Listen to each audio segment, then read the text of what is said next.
Alrighty, moving along. Okay, let's check out what's in here. I'm sensing a theme here.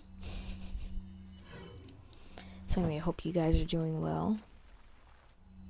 I can feel that I'm approaching the home stretch in this game, which is great. So I see they increased the difficulty here. So you still have to shoot these like obvious orbs while dealing with, I guess those are the plagas that are like that detach from an infected person. Are these things? Of course they're still alive. Why would I think they would disappear? I should have gotten them all. Maybe. I didn't even get anything here. That sucks. Alright, the adventure continues. You know what I've been craving randomly? I don't know why. Playing this game. It wasn't playing this game that made me think about this, but just randomly, like, I think I told you guys before that I have a Retron 5, and I feel bad because I got it a few months ago, and I only played it a couple times. It's a really good system. If you guys haven't gotten it by now, I would recommend it. It's like the easiest way to, if you happen to have your games, but not your game systems, your old ones, I think it's pretty good. I haven't had an issue with it yet, so I think it's what, $140. To me, it's not such a bad asking price considering that you can play all different types of games. I think that's pretty awesome. But anyway, like a few months ago, when I first got it, I played a little bit of Metroid Zero Mission, and then Fusion on it. So I've only gotten a chance to play some Metroid games. But I don't know, I guess I'm really in a retro mood lately. I don't know what it is. I guess it's just because I really don't like new games. And there's something magical and something like mystical about these older games. Like, for example, I remember when I was a kid, oh my gosh, one of the games that really had an impact on me was Altered Beast. And I only played the Genesis version. Only recently I found out that it was actually in the arcades. That's always a common theme for me. It's like I never really went to many arcades, and that's something that I wish I did. Going back if I could go back in time, I would tell myself, most people say, oh, if I could go back in time, I would tell myself to change my career or go to a different school, something like that, something big. And yeah, I have those kind of wishes too, but I think more importantly for me, I would have told myself, go to arcades, because why am I stopped? Because the experiences that I'm limited to in terms of playing arcade machines are just like, how in movie theaters, they have some arcade machines, some games, but I think they were actually dedicated arcades. I hope I'm not mistaken about that, but I think they were. But I never really went to any because I didn't really know where any were, and I didn't really have a means to go there. Of course, I'm sure most kids would have told their parents, so take me over there, or they would have gotten a friend to pick them up and take them over there, take them over to an arcade. I guess it's an arcade, right? But yeah. And if I had all the money in the world, that would be the thing I would start collecting, I think, is arcade machines. I would definitely want an arcade machine for Contra. And now Altered Beast, just in kind of a mood to play it. When I was, Altered Beast was like something that just, I had no comprehension, I had no context, so I had no idea that had anything to do with like Greek mythology. I didn't even know what that was when I was a kid. Okay, I must sound like an idiot, but I didn't know what that was. But of course now I know, it's Greek mythology. You had Zeus, Athena, and I thought it was Hades. When I got a little older and I was thinking about the game, I thought it was Hades that was the that was the evil guy that kidnapped Athena and you had to rescue her from him. But apparently it's some other dude named Neff. That's the most unintimidating name I've ever heard in my life. Neff? Come on. You already included Zeus and Athena. Why not just include Hades, you know? What I mean? I don't know. But anyway, I remember the imagery was really cool, the music was badass, and like the transformations in that game were just badass. I think my favorite, because you can transform into what, a wolf, a bear, like a tiger, and a dragon. That's pretty sweet. Although the dragon's kind of a little weird because it's just like the other transformations, you're transforming into actual animals that exist. Dragon is kind of like mystical. And are dragons in Greek mythology? I don't know, maybe. I'm not sure. I'm really rusty. I used to be really, when I was about a teenager or something like that, I used to really enjoy kind of studying on my own personal time, studying aspects of Greek mythology just because it was really fascinating. And and the ironic thing is that I'm a science person, but I love supernatural things. You know the standard like stereotype of scientists where scientists are atheists and we're not intrigued by anything that's supernatural. As soon as something is supernatural, like whether it's a movie or like a book or something like that, we immediately just write it off. And I can't speak for all science minded people, but I know for me, I like supernatural stuff. Some supernatural stuff. So, I'm kind of particular when it comes to that. So, I like Greek mythology, and I like some games that deal with it. But anyway, Altered Beast. I just remember the thing, I don't know, I was a scaredy cat. I still am to some extent. Some games would just scare the crap out of me when I was little, for no good reason. So I remember Altered Beast, some of the imagery in it was a little disturbing for me. I would always be like, okay, I mean, I kind of want to play it, but I'm a little intimidated by it. Like, and if you guys have no idea what I'm talking about, feel free to skip ahead. But if you guys have never played Altered Beast, seriously, you guys did not have a complete childhood, just saying. And so anyway, Altered Beast, you play the levels, you transform, you fight the end boss, and then between each level, there's just a simple intermission screen with the bad guy Neff. God, can't get over that name, Neff.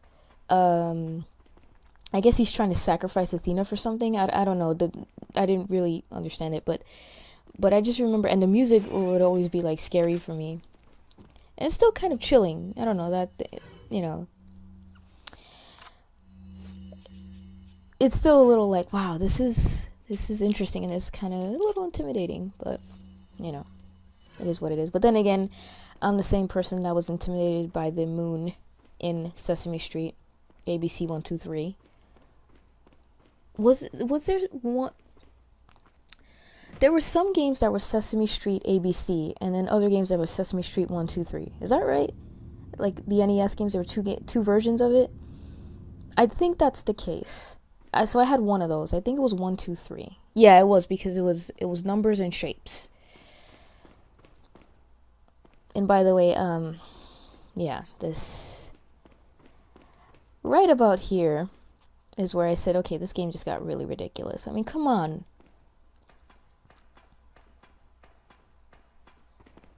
Maybe it's not that ridiculous. I'm just kind of thinking about this right now with this whole statue thing.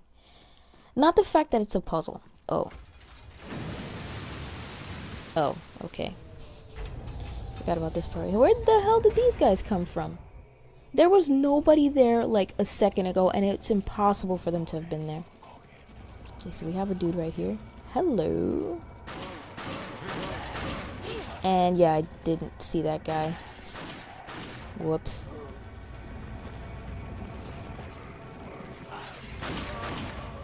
Yep. Yes, I do kind of aim for the crotch. It's just a natural tendency of mine. So you guys are just going to have to get kind of accustomed to that. So what other games? Yeah, I wound up as as I got older and did a little more research on games, especially watching game reviewers, and they, I like the informative ones.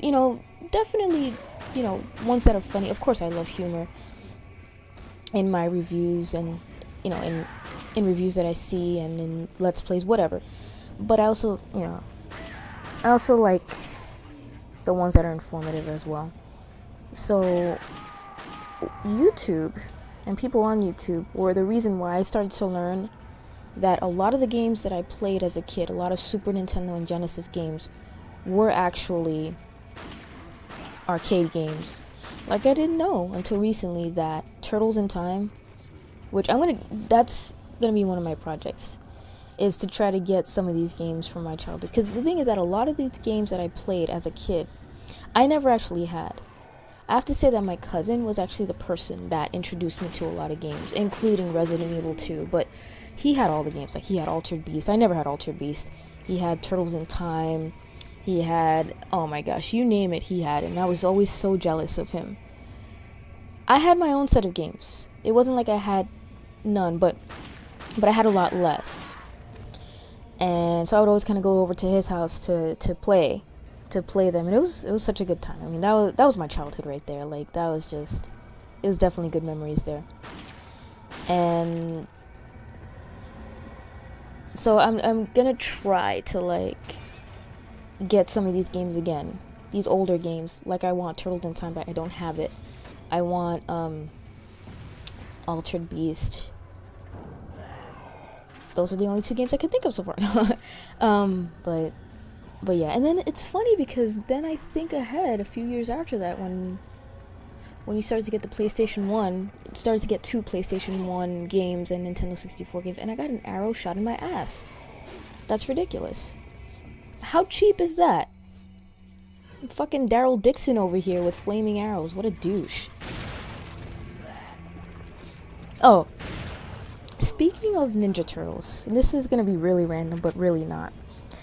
I remember this one experience I had, and this is actually gonna seem really strange, but it's not. I just remember, I don't understand. I just remember having an experience where I didn't understand why people didn't get my sense of humor. And let me explain what I mean in a second. Something I can't stand is, and I'll be the first to say I'm a somewhat serious person, but when someone, sometimes, let me put it this way.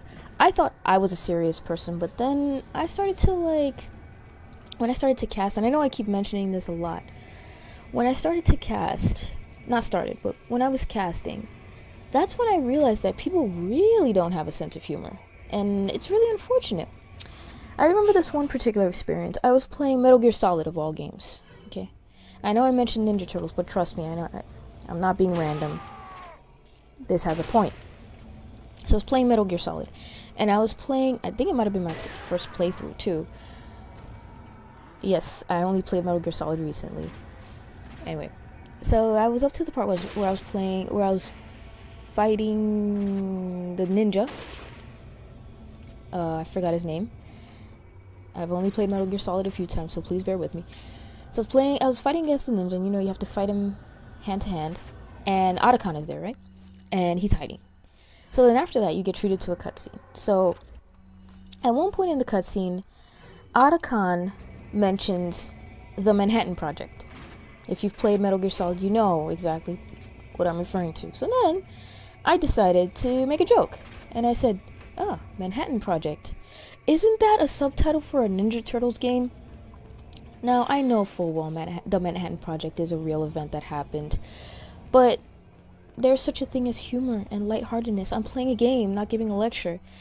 And instead of people understanding the joke that I was trying to make, it kind of went over their heads, and they were too busy trying to correct me. Now that's something I can't stand. It's like, remove this, at the risk of sounding vulgar, I'm sorry, but please remove the stick out of your ass, enjoy the fact that it's a cast, and laugh. My gosh, laugh. People are too busy.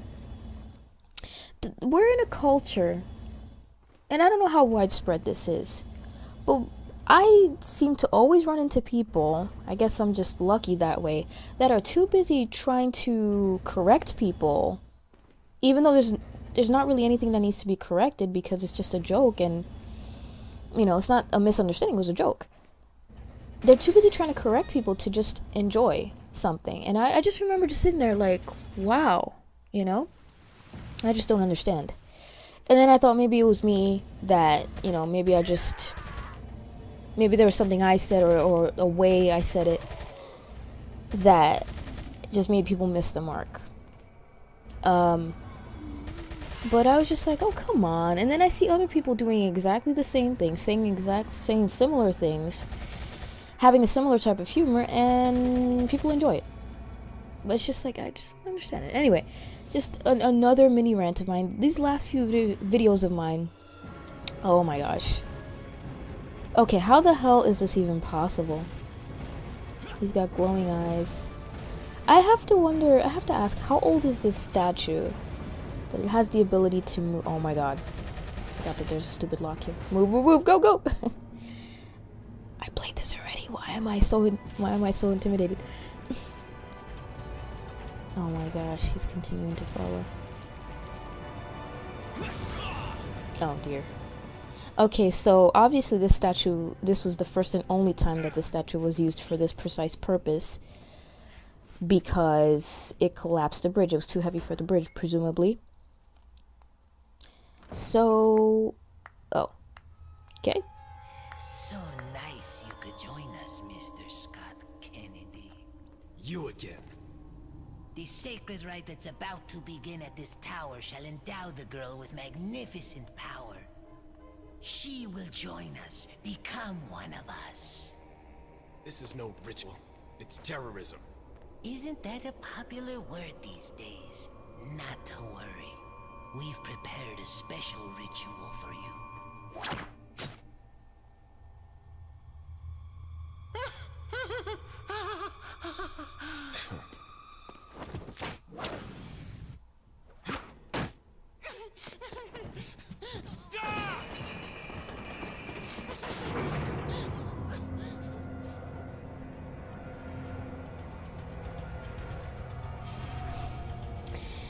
Oh my gosh. Why can't that other guy, the other guy that's with him, just transform and kill Leon? Again, I don't understand. Alright, so this is getting comical here. I mean, seriously.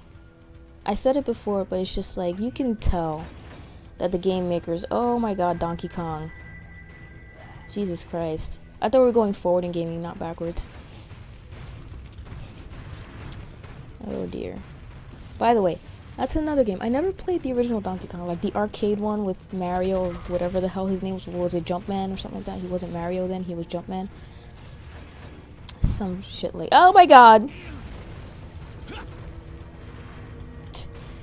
That, I really didn't think that went through, but that's alright, I survived. Considering that an enormous freaking barrel was coming my way, Leon did pretty well. Another game that was significant in my childhood, another game series I should say, now that I mentioned Donkey Kong. Donkey Kong Country.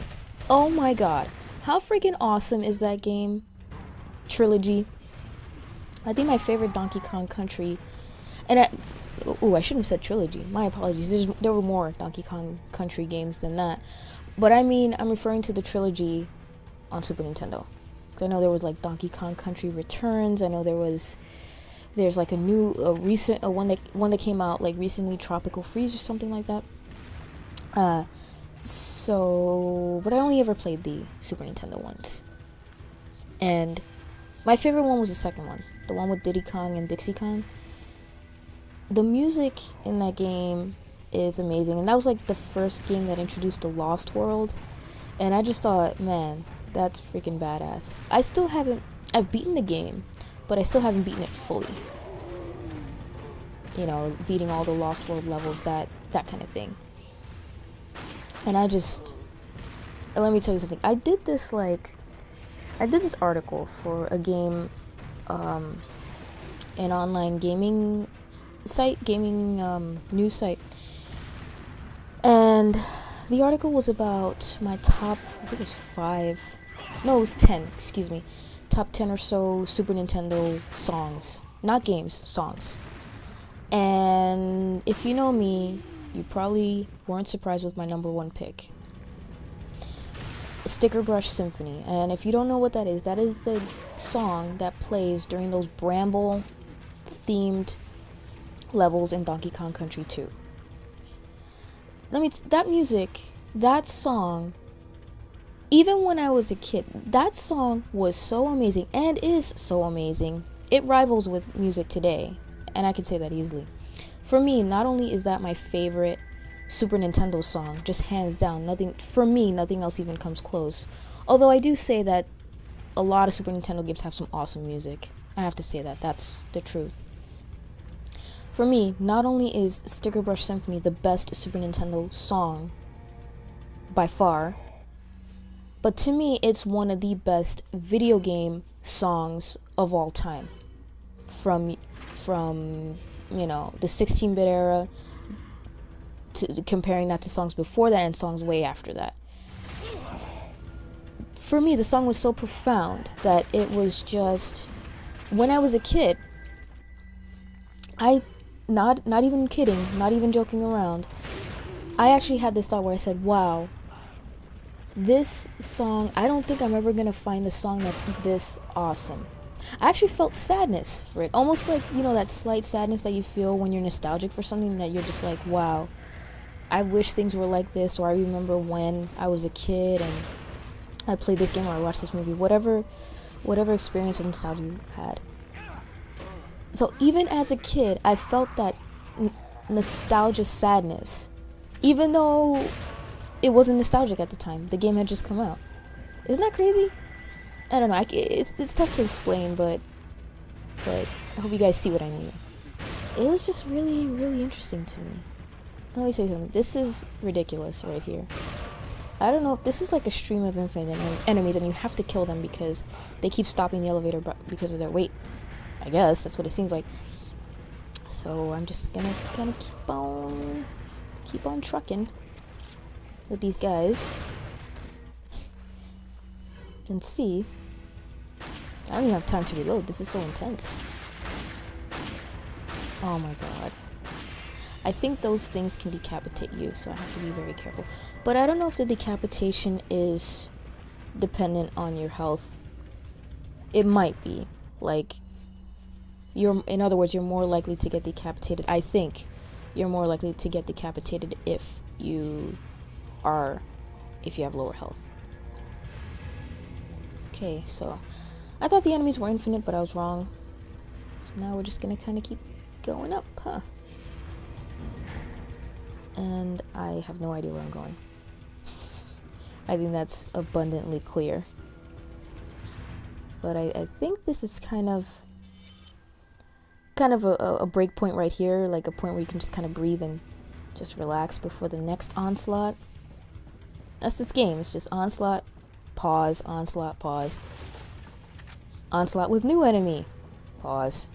Rinse and repeat. But somehow it's fun. Somehow it really is fun, you know? It's repetitive without being repetitive. It's deceptive in that way, but there's nothing wrong with that.